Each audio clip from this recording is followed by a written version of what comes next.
Hi, everyone. Thanks for coming to our presentation, and thank you, Neo4j, for inviting us to present today. I'm Areias, data scientist at Kinevus. Hi, everyone. I'm Marjorie Kang, and I'm a clinical research associate for data science at Northwestern University Feinberg School of Medicine. It is our honor today to have a chance to share our pneumonia project in process to you all. Thanks, Marjorie. Yep. So we want to talk to you today about how to use graph algorithms and visualization to look at electronic health records data, specifically for pneumonia patients. So this is a bit our agenda, a small introduction of who we are, the larger goals of this project, the type of data that we're working with, and how we created a Neo4j patient graph. And then a bit about our preliminary analysis, how to visualize a single patient journey, how to group and identify similar patients with similarity algorithms and graph embeddings, and a simple risk model to identify vulnerable patients, and what we are hoping to do for our next steps. Great. So I'm going to first introduce what is the backend story for this MIMIC project. So currently, I'm working on a multi-year pneumonia project called SCRIPT. So what SCRIPT means is it is successful clinical response in pneumonia treatment. So as we can see here, our data sets including REDCap survey data, EHR, clinical trial information, and mouse models. And we also collected genomics, metagenomics, and transcriptomics, these multi-omics data sets. And our goal is to integrate this rich data source to help us better understanding why a severely ill pneumonia patient is likely to recover or maintain the status or unfortunately expire. So currently, I've already built a graph database for about 670 patients for the pneumonia cohort. And we did a bit community detection and classification on pneumonia types. And by pneumonia types, so what the clinicians adjudicated are the types including community-acquired pneumonia, also called CAP, or hospital-acquired pneumonia, also called HAP, or ventilator-associated pneumonia, that is VAP. So we try to classify the patients and see if the clusters match those three types of adjudications. And we also tried to use the graph embeddings to predict whether a patient is likely to recover or unfortunately expire. But what we found is the graph embeddings didn't quite improve the accuracy of the classification or the prediction of the patient outcomes. So that's why I looked into MIMIC, which is a larger and a mature ICU database. And we were hoping that we can use these MIMIC data sets as a training set and then bring back what we've learned to the SCRIPT study and to help better assist the clinical decision. So I will pass on to Anna for more details. Thanks, Marjorie. So I'm data scientist for Kinevus. We're a young company in San Francisco, and we developed GraphXR. And GraphXR is our our browser-based graph visualization and analytics tool. We work with companies in several domains such as counterterrorism, financial fraud, bioinformatics, and my job is to merge deep learning, machine learning, and graph technologies to make sense of interconnected data in GraphXR. So what is our goal for this project? We want to use there's three big major aims. The first one is descriptive. Let's help build a dashboard to help clinicians treating pneumonia patients be able to access and digest the large amounts of information that you find in electronic health records about a patient's clinical history. The second aim is prescriptive. We can help with graph similarity, graph embeddings, help doctors identify similar patients to the one that they're treating now. And if we can show them, what have other doctors done in terms of diagnoses and procedures with similar patients, we can suggest potential care paths. And lastly, predictive. We want to build a risk model that helps you identify at-risk patients or vulnerable patients. For example, the rate of 30-day readmission for pneumonia is on terms of 25%. So that's quite high. If we have a risk model that can help us identify vulnerable patients early, we can perhaps intervene before and have better health outcomes. So the data that we're working with, the Medical Information Mart for intensive care. This is a data set of around 40,000 patients that were admitted to the Beth Israel Deaconess Medical Center in Massachusetts. This data was collected both from two sources, the electronic health records from the hospital and also the bedside monitor that tracks vitals. It's quite complete, as you can see in this slide, and it has been de-identified. So names and addresses have been removed and all the dates have been shifted randomly into the future.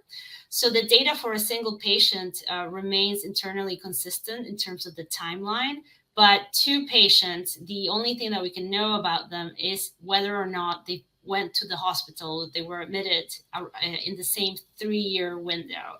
So the temporal sense helps de-identify the data.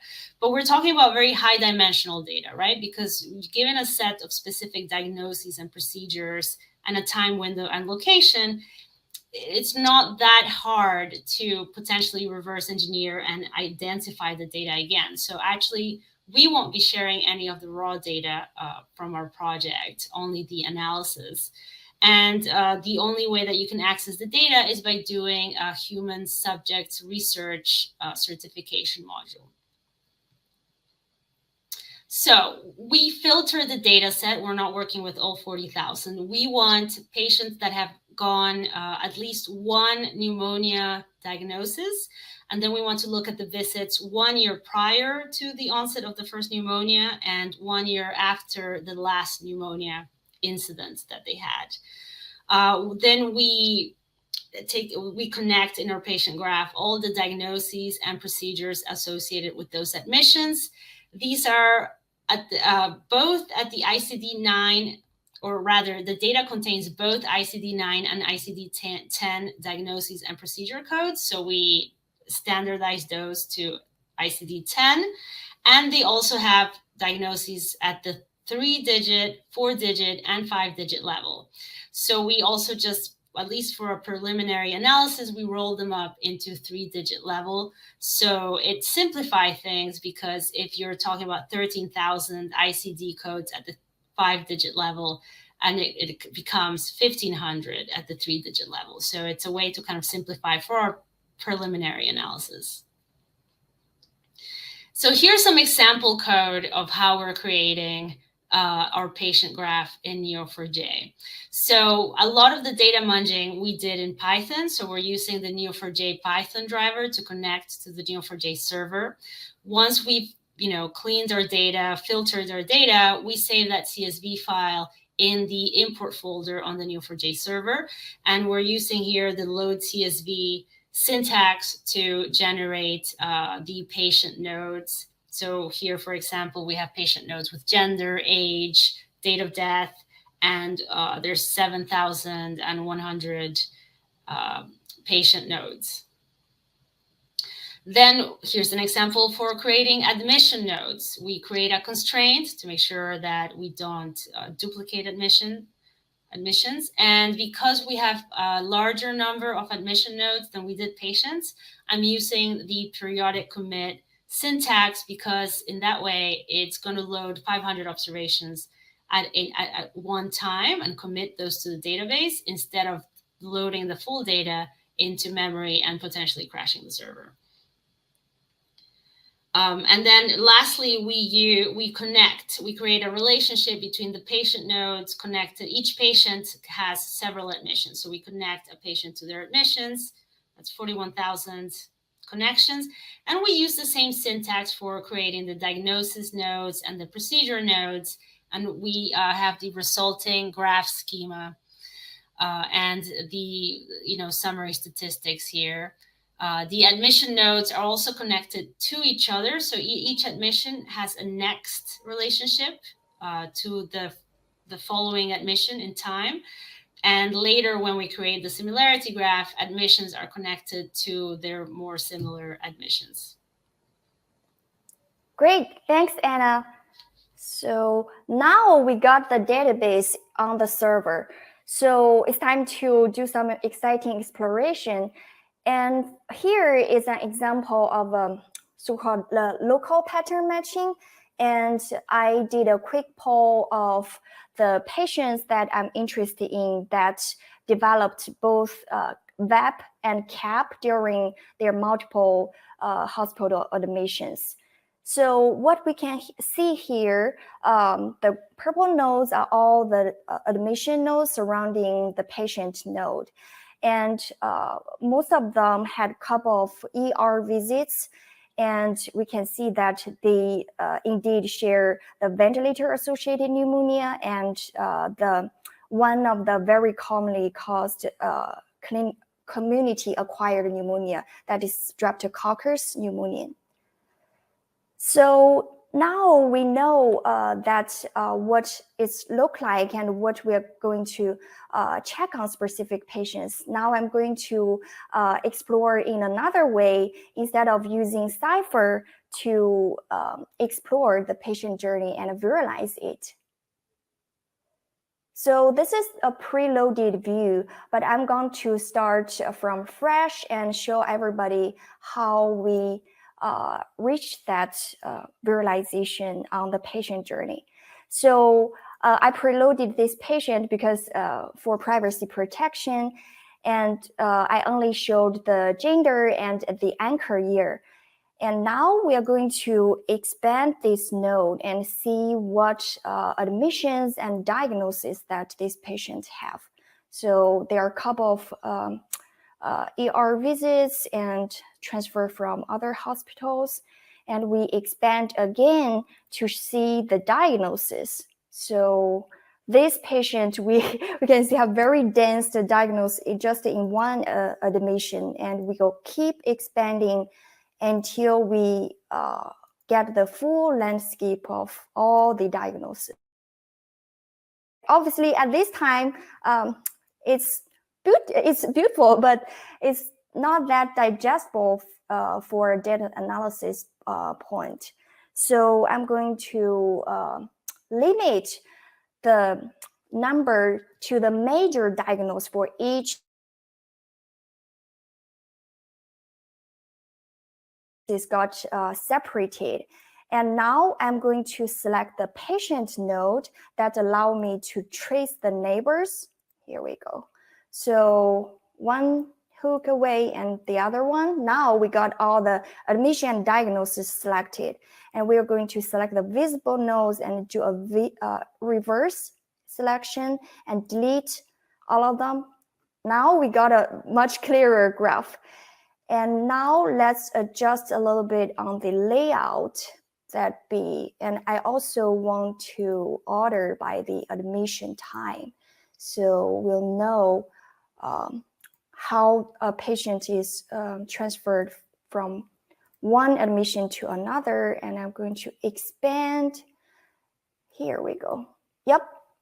Now the view is much clearer, and just to be sure, I'm going to show the next relationship. So it's more clearer that which admission is the previous one and which is the next. And we can see that indeed this patient had a couple of shared diagnoses of pneumonia due to Klebsiella, and then he developed VAP, unfortunately, and then his last admission had a diagnosis of sepsis. All right, so this is a very simple demo of the patient journey visualization, and I'm going to head back here. Okay, to our next one. And similarly, we can see that we can start from a diagnose node and explore the admission and to their procedures. And we can do a degree centrality calculation, and we can find the commonly shared procedures. And one interesting one we found that called closed biopsy of bronchus is actually this is not a common procedure among pneumonia patients, but rather for lung cancer screening. So that helps us to think of the hypothesis that the lung cancer patients might have a higher possibility of developing VAP. So I will now pass on to Anna for more global pattern matching discovery. Thanks, Marjorie. That looked great. And I can also see a couple of questions coming up in the chat. So for Rifayat, explain further how predictive analysis works to identify at-risk patients. So that's a section that's coming up further at the end of the chat. What is the input data format for the patient data from Dagmar? It's in CSV files. There is an OMOP version of the database, but we're not using that. And for author, did we also add lab observations? Not yet. We are working just with procedures and diagnoses for now, but there's a wealth of data in the database that we haven't added yet. And how do we integrate the multi-omic data? Not here. That is more on Marjorie's script project. So this is an earlier stage. We're at a very earlier stage with this mimic data. So let me talk now about the patient similarity graph. So here is some code to create a cipher projection, right? Because I want to create, I want to identify admissions that are close together. So these are all the index 0 for pneumonia admissions. So this is the first admission that a patient has had a pneumonia diagnosis. So this is the syntax to create a cipher projection. The first statement lists all the nodes that I want. So this will be admissions connected to their diagnoses, because the way that we'll define how two admissions are similar is how many diagnoses do they have in common. And then the second statement brings the diagnosis relationship into the cipher projection. Trying to change slides, but it's not. There we go. No, that went too far. Right. And then we use the Neo4j graph data science to create a similarity relationship. So this is the node similarity, the Jacquard similarity algorithm. So for two nodes, if they are both connected in total to 20 diagnoses and they share 10, then they will have a similarity ratio of 0.5. So here I'm saying if they have lower than that 0.1, don't create an edge. So what this will do is for every 2 admission nodes, it will create an edge, and the weight of that edge is going to be the similarity score. So we can see that we have 23,000 similarity edges between 2,000 and 300 admission nodes. So here's a little bit more of GraphXR. So I've loaded the similarity graph that we just created with the graph data science plugin for Neo4j. And these are the nodes connected with the similarity relationship. So this is just a simple force layout that has automatically already clustered into 2 camps. The patients that went home after this admission and the patients that expired during this admission. And we are focusing, and this is a bit about already the risk analysis, because we want to identify the most vulnerable patients. And we decided that the best way to start going about this is to compare the most different groups. So this is based on the discharge location variable, and discharge location actually has about 7 different categories, because when you're discharged from the hospital, you can be discharged home, you can be discharged into a hospital, into nursing facility, into hospice care, or at the other extreme, you aren't really discharged, but you expired, right? And we thought, well, if we can build a model that, it'll be the easiest thing to do is to differentiate between those 2 extremes. So this is just, a force layout of these admissions. And what we can do is we can add do some community detection. So I go into the algorithms panel and choose the Louvain algorithm. So now each node has a Louvain community ID. So we can color by those now too. So here you can see the different communities. Here's one, here's another one. And the one that I find most interesting is this last one that's all the way out here. So my next step is to see how are these patients so different from the rest. So let's take the next question I want to answer is, okay, in each of these communities, what is the share of patients that have gone home versus expired? So let's create a new node. If I go to transform and extract, I want to create a new node from the Louvain community ID. I'm going to set this as key and run. So now I'm going to have, I think it's, 9 different nodes, and these are the community catch-alls. So let's go to layout and set these in a grid. And then expand a bit. And now I want to order all the admissions around each of their Louvain community ID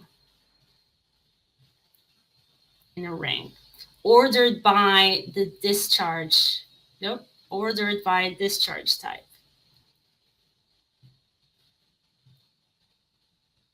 There we go. So let me focus, and if I take away the edges, we can see better.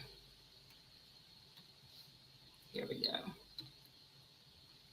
So this is almost like if I color by discharge location, there we go. These are the communities that we identified with the community algorithm.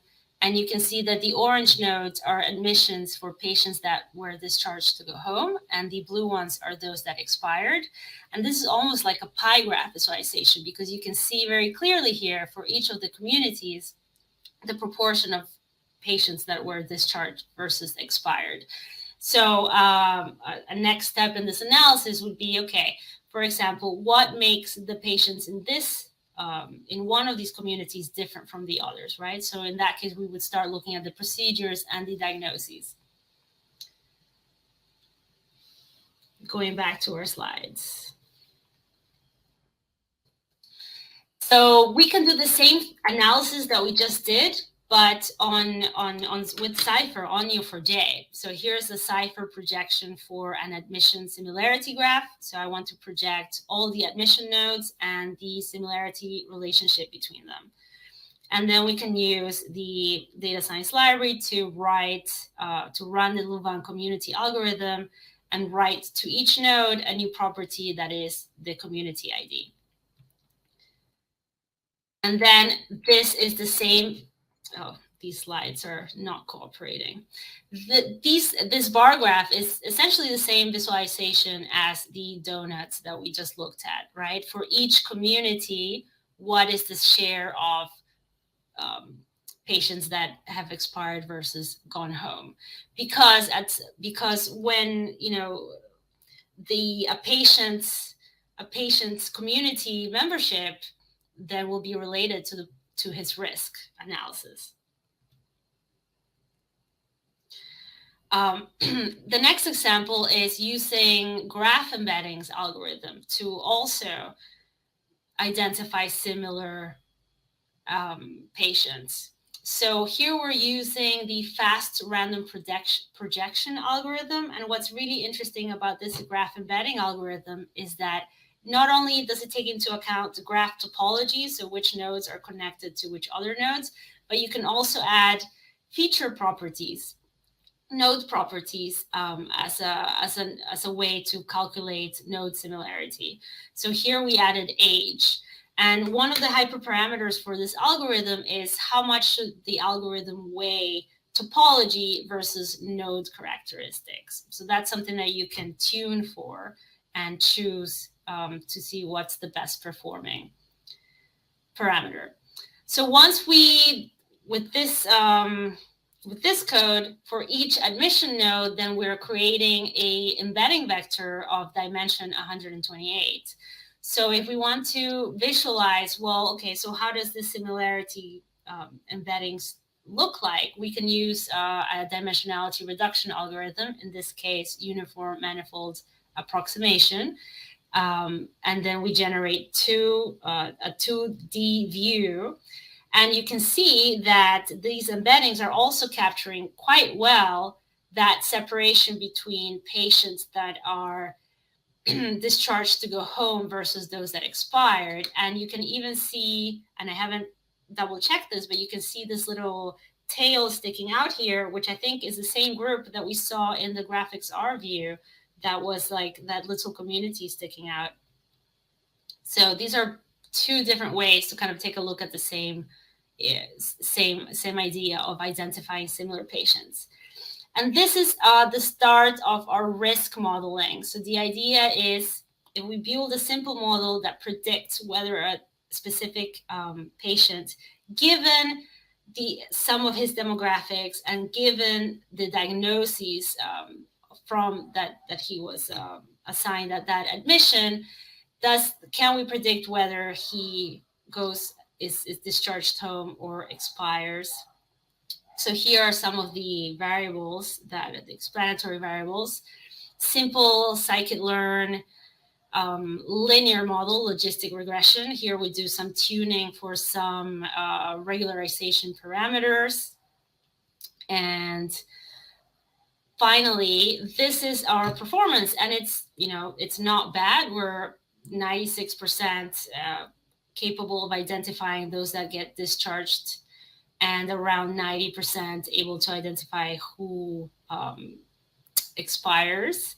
So that's not bad. This is a simple model. And the logistic regression, as you know, it gives you a binary prediction, right? Discharge or not, but you can actually set it to give you a probability. And this could form the basis already of a vulnerability score, because the higher your probability, the more likely you are to expire during admission. So we can kind of flag that to the clinician on a dashboard, and they can, think about intervening. These are, because we're working with a linear model, then we can very easily take a look at the variable importance by just looking at the magnitude of the coefficients. So here are the top positively predicted variables. And actually, we realized we didn't know that encounter for palliative care and do not resuscitate are considered diagnoses. And obviously, once you have that, then you're, expiring. So it's a little bit cheating to have those as explanatory variables. But for example, here's the ventilator dummy. If you had a ventilator incident that you needed to be put on a ventilator, then obviously the probability that you will expire increases. Age here is also an important predictive variable. The older you are, the more likely you are to expire. Whether your admission type was an urgent type of admission. All of these are diagnoses that are associated with a higher probability of expiring. The next graph is the top negatively predictive variables. So, for example, if the type of admission is a walk-in or self-referral, then that's less likely to expire. right? So this is to show this not only to the clinician, but potentially even to the patient, then, model transparency and interpretability is quite important, especially in a healthcare setting, because if you don't explain how a model has reached its conclusions, then you might not have trust and uptake of the model from the populations that you're trying to serve. And our next steps, trying to look at the comorbidity graph, diagnoses that co-occur together. Use, Neo4j and GraphXR also has a JavaScript coding component to create dashboards. So, all these piecemeal analyses that we've shown you tonight together can help make a dashboard, or at least it's the start of a clinical support tool. And Marjorie, if you want to talk about this last point. Yep, thanks, Anna. So yeah, since for the script data sets, as I described earlier, that we did some exploration on a shared diagnosis subgraph. And based on that subgraph, we did some basic graph algorithms exploration, like Louvain algorithms on the community detection. But we weren't able to find any clinical meaningful clusters that is linked to the CAP, HAP, or VAP cohort. So we were thinking that one thing is because these patients are highly identical. They all take similar medications and go through similar procedures, and they have similar diagnoses related to pneumonia. So we were thinking that using these larger data sets, and we can use it as a training data sets. And once we got the features selected and algorithm trained, and we can apply back to the script cohort to compare with our real patients' outcomes. And of course, ideally to assist the clinical decisions to improve the patient outcomes. So I see some questions. Let me just move to our last slide, which is really just acknowledgements and thank yous. Oh no. Yes, shout out to the people that helped us. Yep. And yes, now let me take a look at some of the questions. Yes, can we share the link for this demo? We will.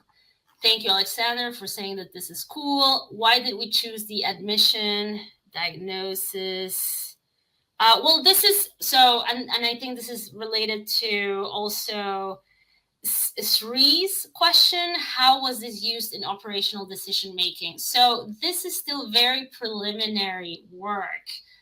We were hoping to be further along in the project, but it was harder than we expected working with this data. So this is still quite preliminary and is obviously not informing any clinical decisions at all, because it's all very simple just yet. But, we're hoping that eventually it will lead to something like that. Let's see what else. Mark asks, for similarity, could you have done the same with other algorithms? Of course. And actually what we did so far is comparing, what is the best way, a similarity of the Jacquard measure, the graph embeddings. There are several graph embedding algorithms that we could try. So this is all still very exploratory. Wayne Lang asks, did we use the embedded features and do the regressions? So that's one of our next steps, to use the embeddings as an input to the logistic regression. And then Jeff asks, how does this integrate with FHIR resources? I don't actually know what those are. Marjorie, do you know what FHI resources are?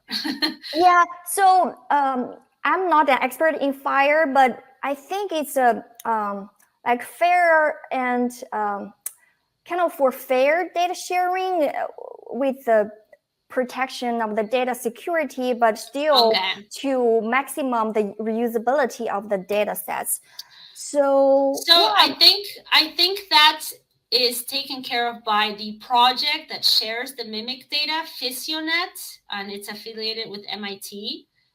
So I think they've definitely given that a lot of thought, and this data set is widely used in this type of analysis. Yep. Yeah, and I can add to that. So I'm less familiar with FHIR, but I'm more familiar with OMOP.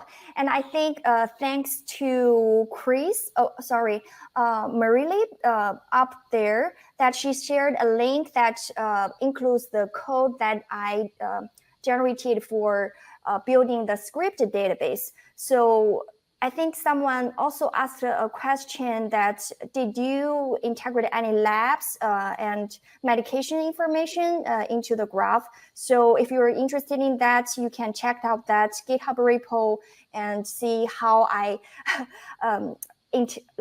transformed OMOP, which is also a common data model to facilitate data sharing across hospitals and institutions, and how I make that OMOP common data model for script cohort to a Neo4j graph database. And then Wen Liang's question of how do we choose the number of dimensions of 128? I don't know if I already answered that, but so that is something that you can tune. That is also a hyperparameter, 128, 256. We didn't do tuning so far, but we would definitely do that as a next step. Yeah, I think thanks everyone for being here and for these great questions. And thank you, Marjorie, for coming to do the presentation with me. It's been great collaborating with you. And thanks to everyone. Yep.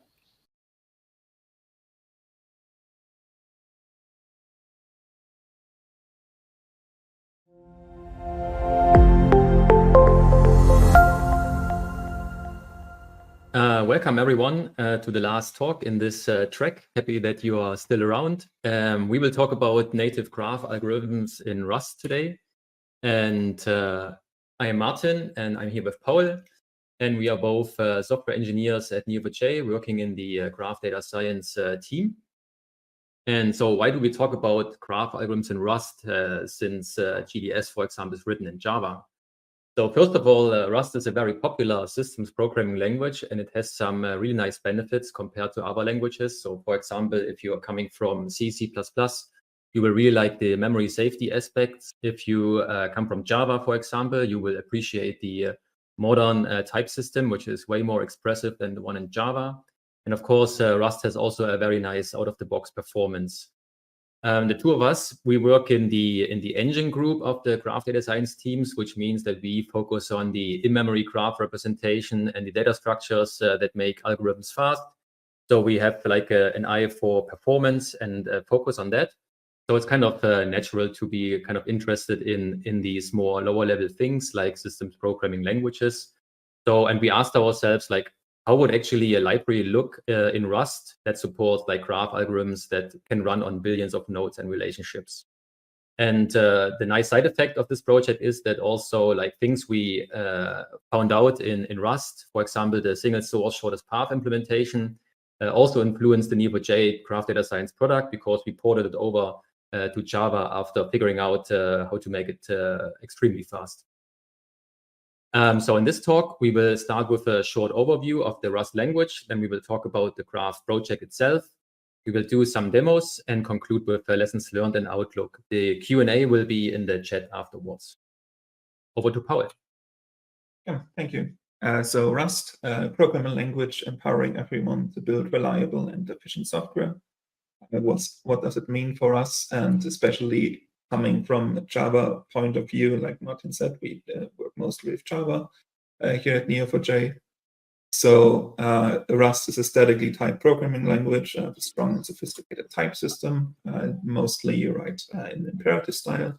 There is some functional aspects to it, some object-oriented as well. It compiles directly to machine code, not to bytecode or anything, which also means that it's dependent on your architecture and your system. And there is no runtime, no Java runtime environment equivalent or anything. And that, of course, means also no garbage collector. And it's on one side a good thing because means no latency, no memory overhead, and things like that. But there's other things that the runtime gives us, like compacting memory, compressed pointers, able to do runtime reflection or dynamic loading, things that are either not possible or you have to somehow manually implement them. Rust has a richer and deeper support for algebraic data types and pattern matching. We do get there with Java slowly. We got records now, we got sealed interfaces, we got the improved switch expression, and future versions and incubator features already are slowly expanding that to actually have pattern matching, but more deeply integrated in Rust, which means, for example, there is no null, but there's an option type instead. There are no exceptions, but there's a result type you would use instead. There's also Cargo in the ecosystem, which is the build tool and dependency management tool, and Crates.io is the centralized dependency repository. And of course, there's the mascot Paris that you can also see on our shirts. A little bit about Cargo in detail. Said it's the build system and package manager. It's a de facto standard for Rust projects. And what you build locally, your small compile unit is called crate. And multiple crates together form a workspace. Cargo is there for your complete workflow, from scaffolding new projects, Cargo new, to building and testing and running your project, and at the end publish it to Crates.io. And just look at a little bit of syntax of Rust, so you can make a little bit sense of the code snippets and demonstrations that we will show later. This is the obligatory hello build example. Some more on like how to create a binding. We use let here. Let x equals 42 creates a mutable binding. We can also specify types if we want. There's I and U integer types, which is signed and unsigned integers of 32-bit or 64-bit width. There's also type aliases, tuples of varying sizes, F32, F64 for floating point values. You can also create a vec, which is the Rust term for a dynamically growable list, like a Java array list. And you can create that with this kind of literal syntax. It's technically a macro, but we don't need to go into detail here. On the left-hand side, you can also see the type specifying with the U64 type arguments in angle brackets, similar to how it looks in Java. And another important thing is these slices, which is a subsegment of that vec, but it's not a copy of the data or anything. It points into the vec storage and shares the storage. It is only a view into the vec. And so we can create some slice from that vec. We can treat it as its own collection and assert on its content and its length, for example. Assert eq here is also a macro to do assertions. And with that, back to Martin. Yeah, thank you. So let's talk about the Graph project, which is the main focus of our presentation. So the project started last year in May by the two of us as an experiment, like side experiment hobby project. And like I said earlier, our initial motivation was to figure out like how fast can we get these graph algorithms in Rust. And we made ourselves the constraint that everything we implement, if possible, should be run in parallel, which is like creating graphs and running algorithms and so on. And over time, we added more algorithms, more features that you will see later in the talk, and API improvements. And now it's basically available for others to use. I should also say that this is not an official Neo4j product. It's open source. You can find it on GitHub. So if you have any issues, or if you try it out and you find issues, or you want to have a feature, please feel free to create an issue on GitHub. But there's no kind of guarantee that we will accept it if you are like a Neo4j customer or not. Both are equal. So let's look at the overall architecture of the project. So as Paul mentioned earlier, the smallest compile unit is a crate, and we have 5 crates in our project, which is called a workspace. And so the 2 crates on the bottom, Graph Builder and Graph, contain the Graph implementation and the algorithms. Both of them are published on Crates.io, which Paul mentioned is the repository similar to Maven Central, for example. And GraphMate are our Python bindings on top of the Graph crate. And server and app are both binary applications, and we will show how these work. Let's start with the Graph Builder, which is at the bottom of things, and it's basically an API for building directed and undirected property graphs. Let's look at an example. So we have this undirected graph on the right-hand side, like 5 nodes with IDs. And if we want to create such a graph using the crate, we would write a Rust program like this. As you can see, we have, again, the let statement, a variable G, and a type undirected CSR graph. Type argument here, U64, defines the node ID type that is being used when we import or when we create this graph. And the main API in this crate is the Graph Builder, which allows you to, for example, create a graph from a list of edges where each element is a tuple representing the source and the target node of an edge. And we call build, and then we have our G, which we can use to call methods like degree of a given node. For example, degree of node 1 is 3. The neighbors of node 2 are returned as a slice, which, as Paul mentioned, is just a view into the underlying data structure. It's not an array copy or anything, so it's very performant. And now the question comes up, like, how do we change this to a directed graph? And this is where the type system comes into play. What we do here, we simply change the type that we want to produce to directed CSR graph. Everything else stays the same, and the resulting graph that is being built is directed, which is being controlled within the Graph Builder. We also change the methods that are available on directed graphs, which are out and in degree, out and in neighbors, but the return type is similar, like a slice of target IDs or the degree of the particular node. If you want to add node properties, it's very simple to do. You just add another type argument to the type that we specify here, which is U32, an unsigned 32-bit integer. And we specify the values as an extra method for the Graph Builder, which just takes a list of node values indexed by the node ID from 0 to node count -1. And then you can access those values by using the node value functions. Similar to node values, we support relationship properties.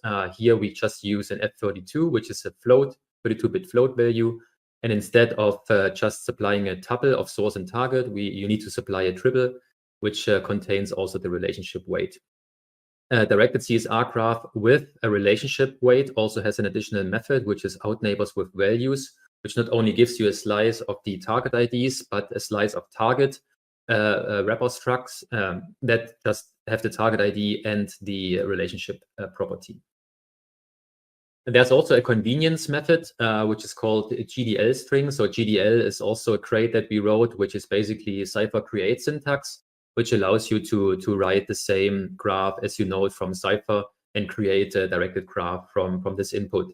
This is usually recommended for usage in tests or in POCs, whereas the previous one with the edge list can also be used if you want to run this in parallel. Okay, as you can see, we can create graphs programmatically, but we also have a trait, like an interface in our project, which is called graph input, which defines how you can read a graph from kind of any input. We have 3 different input implementations available, but you can also add your own. The simplest one is edge list, which is basically a text file where each line in the file contains a source, target, and an optional property triplet that we read. And Graph 500 is a benchmark framework, which is very common in the HPC world for graph benchmarks. And they also have a graph generator that we use for our benchmarks, which creates a binary file that you can read directly into the Graph Builder crate using the Graph Builder API. And serialized is our own format. And as I mentioned earlier, the constraint is that everything that can run in parallel should run in parallel. And what we do here is mainly using the Rayon crate, which is the de facto standard crate in Rust to do data parallelism. And we use it both for creating graphs and for running graph algorithms. What's the internal data structure? There's nothing fancy about this. It's a very common thing that we use here. It's a CSR representation, compressed sparse row, which you typically use for sparse graphs. It mainly consists of 2 arrays to represent the topology. The first one are the offsets, which has a size of node count +1, and the target array, which has the size of the number of edges in your graph. And if you, for example, want to figure out what are the neighbors of node ID 1, which are 2 and 3, we simply look up the offsets at index 1, which is node ID. Then we get another index which points into the targets array. And this means at this position at index 2 in the targets array is where the adjacency list for node 1 starts. And to find out how many IDs we need to read, you basically look at the next entry in the offset array and then subtract the value from our value, which gives us the degree, which is 2. And so we know that we need to read 2 IDs here, which are 2 and 3. So it's very straightforward. So let's go to the graph crate, which sits on top of the graph builder and uses the API to implement parallel graph algorithms. We have a small set of algorithms available, which are very popular and most frequently used. Again, everything is parallelized using the Rayon crate, but if you want to add new algorithms, please do so. Contributions are very welcome. So how would it look to run, for example, PageRank? As we saw earlier, it's very simple to create a graph. We also use GDL here, like an input string, which looks like Cypher. And we create a graph, a directed CSR graph using this input.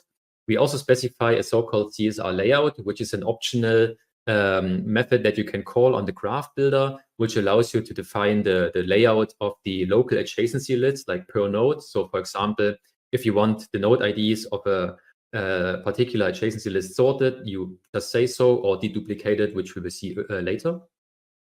And so once we have this graph created, we can call the PageRank function, which is part of the prelude of the graph crate. So it's available once you just import it. You also have access to the PageRank function. It takes a reference to the graph, and we use the default config. You can also specify your own with damping factor and max iterations and all these nice things. And it returns a triplet. We are only interested in the scores at the moment, which are the scores for each node, like a PageRank for each node. And we do an assertion here that whatever comes out of it is equivalent to what we expect. So that's basically how you would run PageRank. So the next crate is GraphMate, which is our Python bindings for the crates that Martin just talked about.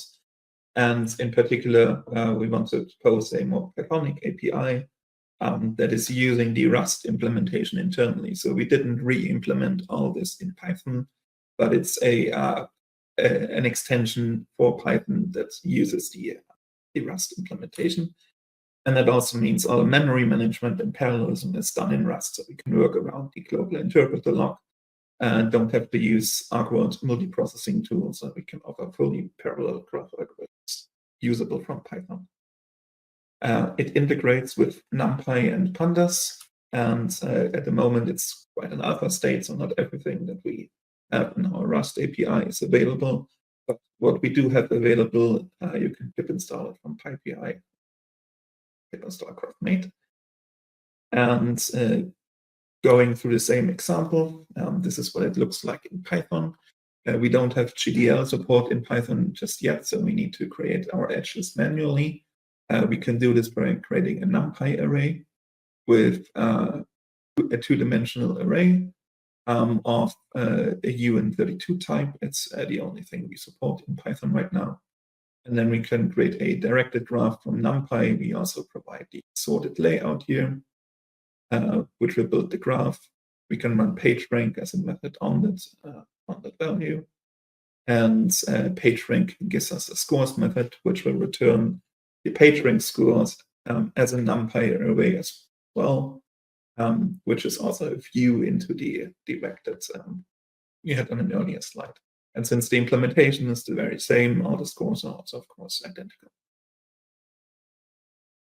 Okay, the next crate is one of our binary applications. The first one is a CLI application, which we just wrote mainly for us to easily run benchmarks on a server, for example. So you can see that we run this with Cargo, which is the build tool that Paul mentioned earlier with the run command. And then we have some benchmark specific arguments like where the graph is located, how many runs, warm-up runs, and then the algorithm.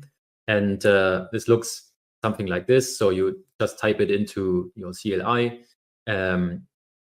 And this runs on scale 24, which has 270 million relationships, and it runs PageRank 3 times and an average runtime of 2.6 seconds for PageRank.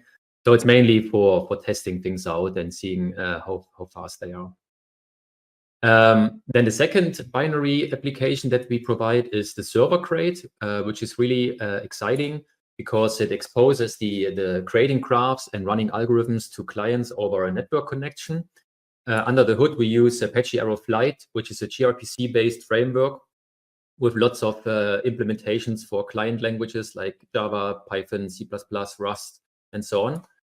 And the server also provides a graph catalog, similar to Graph Data Science, which allows you to manage multiple named graphs on the server side. There are graph building features. So you can, for example, stream an edge list from a client to the server and then create named graphs in the catalog on the server side.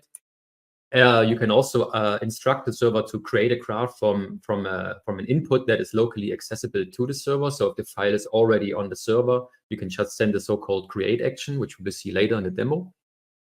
And then we have the graph compute features, which of course allow you to run algorithms by sending a compute action, which contains like the graph name you want to run on and the algorithm you want to run and its parameters. And the results are stored under user-defined key, which is similar to the mutate mode in Graph Data Science, if you're familiar with the library. And then you can use that user-defined key to stream the results back to the client, which is very convenient. So you start the server. Now the client requests something. There's a create action, done creating graph, a compute action for PageRank. PageRank is being computed, and then the results are streamed back to the client. This brings us to the demo session. And we will use the same demo for each kind of scenario that we want to show. We will use the Graph 500 dataset scale 24, which has 270 million relationships. It's a power law graph. And in the demo, we will start by creating a directed graph from the Graph 500 file, compute PageRank and WCC. And then in order to run triangle count, we need to convert the graph into an undirected graph. And we also use an optional optimization, which is called relabeling, to make triangle count faster. And we'll show this with all three available APIs, basically, starting with the Python API. So the Python demo is written in a Python notebook, and just run everything so we can talk about that while it runs.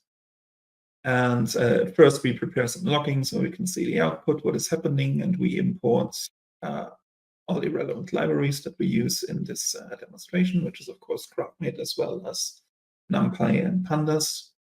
And as Martin mentioned, we have the scale 24 graph lying on the system, and we will create a directed graph. We use the deduplicated layout here, which means we are, in addition to sorting the adjacency list, we also remove any parallel edges. And as you can see in the output, it read the input graph in like 0.3 seconds, and it's building the outgoing CSR in 3 seconds, the incoming CSR in 3.5 seconds. So overall, it's like 7-ish seconds to create the graph with these 60.7 million nodes, 260 million edges. Now we can run PageRank on the graph. We just call PageRank, and we get a PageRank result. We can see a logging about the iterations, and a PageRank result gives us some properties. We can see how many iterations run, how long it took overall. So it just ran in a little bit over 2 seconds here.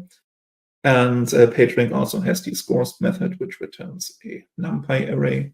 But PageRank result itself is a struct that contains the vector of the scores in its memory representation. And the NumPy array is a view into this memory. It's not a copy. You cannot change the values here, but you can read them. You can put them into a data frame, which we do here. And with that data frame, we can do some analysis on this data. So we can print the size, which is, of course, our node count. And we can calculate and print the minimum, maximum, mean, and median page rank scores, which we can see here. Now, the next thing we want to do is run WCC, or weakly connected components. Similar to PageRank, we call a WCC method and get a WCC result, which also gives us access to how long it took. We get some outputs. In this example, it took about 150 milliseconds to calculate WCC. And similar to PageRank result, we get a components method, which also returns us a NumPy array view of the actual data. And the actual data is, for every node, its component ID. So we have node count size entries, but since nodes belong to the same component ID, they have the same component ID value, so we are dropping every duplicate. And this will give us all the unique components that are in the graph. In this example, it's the 7.9 million unique components. And then next, we want to calculate the total triangle counts. And for this, we have to convert the graph into an undirected graph first. There's a toUndirected method, which also accepts optional layout here. We want to keep the deduplicated layout. And it runs through, it's basically using the existing graph as the graph input for a new graph. And so this runs in about 4 seconds. And the new graph is a completely new graph. It doesn't share anything with the old graph. So we can remove the old graph if we want to clean up some memory. And here is the relabel optimization that Martin mentioned, where the APIs make degree ordered. It changes the graph in place, so it doesn't return anything. It's about 1 second to relabel it, and then we can call global triangle count, which gives us also a triangle count result with a triangle property and a micro property, and it's just purely by accident, of course, ran in 42 seconds. What an accident. And found that we counted 10 billion triangles. Okay. Cool. Thanks. So the next demo, we will show the same scenario using the Rust API directly. So I switch to the terminal. So what I'm having in this terminal here is just the program that I want to execute, which is the same as Paul just did. And while this is running, we can go through the code on the left-hand side. So we also start, like we have a main method here, and we start with creating a directed graph with U64 IDs, also from the scale 24 graph. We run PageRank. I only wrap this call into a time function to measure how long it takes, but it also returns the scores, which is basically a vector of F32s, which Paul explained earlier are the 32-bit floating point, and the vector is this growable data structure. Then we don't have pandas in Rust, but we have polars. So it's also a data frame API, and we use it to wrap our results into a data frame to do the same computations that we showed in the notebook. Then we run a WCC, a particular implementation, AF Forest, which is a nice optimization for undirected graphs and directed graphs. And we also create, we get the component spec, which is essentially a vector of U64, where the value is basically the component ID for each node in the vector. We also create a data frame of that, do the unique call to figure out how many components there are. We turn the graph into an undirected graph, which, as Paul said, returns a completely new graph. We can also drop the old graph if we want to release the memory early. We change it to the relabeling in the same API, and we run the global triangle count. And on this right-hand side, you see the output, which is of course very similar. We read the edges, run PageRank. This is the output of polars for these data frames for the metrics for the PageRanks. WCC runs here with the same component count of roughly 8 million. 180 milliseconds, relabeling and triangle count in the end with also around 10 billion triangles. There's a bonus question here, so it takes a bit longer than in the Python example. And if you find out why in the chat, then you will get something. I don't know yet what, but we'll see. And a hint, it's not because Python is faster than Rust, but maybe you can figure it out. Okay, so the next demo, or the last demo, is the same example, but using the server crate in combination with PyArrow as the client. As I said earlier, we have there are multiple client implementations for Apache Arrow. We use the Python one because it's very simple to demonstrate things. In this terminal, I will just start the server. So the server is now started and listening on localhost. And I will execute the script that I'm now going through on the left-hand side. So there's a main function which basically initializes the client by giving it a location, and then using that client, we will start by, for example, creating the graph, which means we create the so-called create action that I mentioned earlier, which is essentially a dictionary which we turn into a JSON document, which contains all the information that the server needs to create the graph, like a name, where the graph is located, and also these layout parameters. And once this is done, we can also list the graphs, like showing all the graphs in the catalog. But let's look at how to run, for example, PageRank. PageRank has also a configuration with max iterations, damping factor, and so on. And we use this dictionary to wrap it into a compute action, which is again like a dictionary, which we turn into a JSON document, which tells the server on which graph we want to run the algorithm, what is the actual algorithm, and what is the property key under which the server should store the result. And then we can load this property by using the so-called ticket, which is arrow lingua for this is something I have, and I want to get the information associated with that ticket, which is the property values, the result of the algorithm, which essentially just uses the client to do a GET request to the server, tell it the ticket, and the server will respond with a stream containing all the data associated with that particular ticket. The rest is the same. We run WCC, we turn the graph into undirected, to relabeled, run triangle count, and so on. And what we can see on the right-hand side is basically the output on the server, where it receives the create action, which is where we started. It's done creating the graph. It also returns the create action result, which you can see here. It's also printed by the client. So here's the client output. So it created the graph in 8 seconds, roughly. Then it lists all the graphs, which is the list action here, and which tells us all the graphs in the catalog.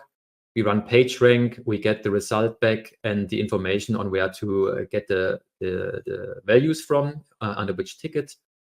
We load the values, so we stream from the server to the client by asking for the particular PageRank values. This is on the same machine, so it's pretty quick.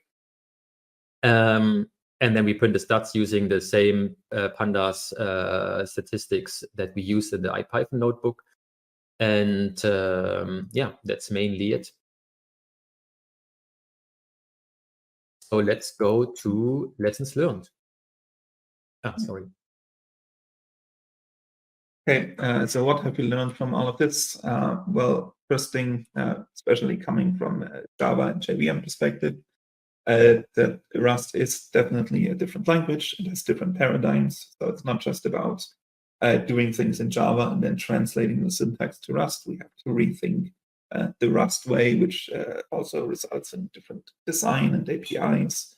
But it also brings us closer to the mechanical sympathy, which is a better understanding on what actually happens on hardware level, and bringing what you do closer to what actually happens on hardware level. And it definitely improves when working with Rust. More of a systems programming language as well. On the other hand, there's a different ecosystem. We have Cargo as a different build tool experience. We have Rust Analyzer, which is a language server protocol. Martin showed his demo in Helix, a terminal editor, which integrates with LSPs. So you got a different IDE integration and setup compared to what we know from the JVM. And this is true for debuggers and profilers as well. everything that we learn from how to debug and profile and do things from the JVM is not really applicable because it's not on the JVM. So there are different tools, and we have to relearn and acquire skills to deal with those tools. But what about the performance? We talked about that we wanted to build performant applications, and for everything that we have in Rust, where we also have a Java equivalent, Rust was better in all cases. And one important aspect is the predictable runtime behavior, which is in one part due to not having the runtime, not having garbage collection latency spikes, but also being compiled ahead of time with a LLVM backend, which has a lot of optimizations baked in. And there is no phase where at some point the bit compiler will kick in and make things fast. They are as fast as they are from the beginning, and it doesn't fluctuate that much. And let's look a little bit into the future. What do we want to do next? Of course, we want to add more algorithms, expand the APIs. And we also want to play around with an algorithm framework that would allow you to write your own algos, thinking like something like Breaker, for example.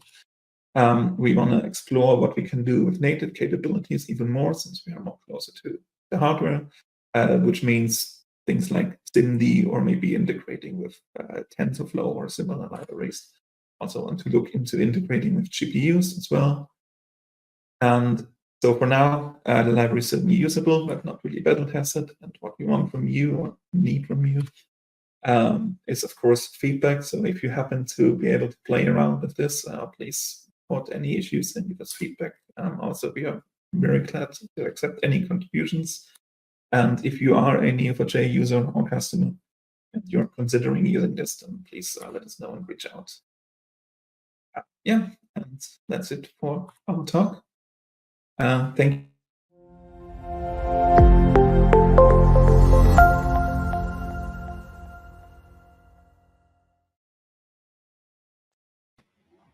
All right, guys. Thank you so much for your talk. So interesting. Well, we had a little bit of discussion here in the chat about how many cores were you running this on? Was it like that's my desktop. It's a Ryzen 3 950X with 16 physical cores and 32 threads. All right, so they're hyper-threaded threads. Hyper-threaded threads. Yeah, that's the word. Well, great talk, guys. So we have some other questions here, and so we have one here from NM. Are you going to drop Java in favor of Rust for Neo4j after this talk? No comment. No comment. Probably all not. Right. The goal is not. I'm guessing that's not really a serious question, but I would love to see maybe like a mini version of Neo4j, maybe written in Rust or something like that. That would be fun to see. All right, we have another question here from Håkan. Can I use arrows to pull data from Neo4j into this? Yeah, you certainly can.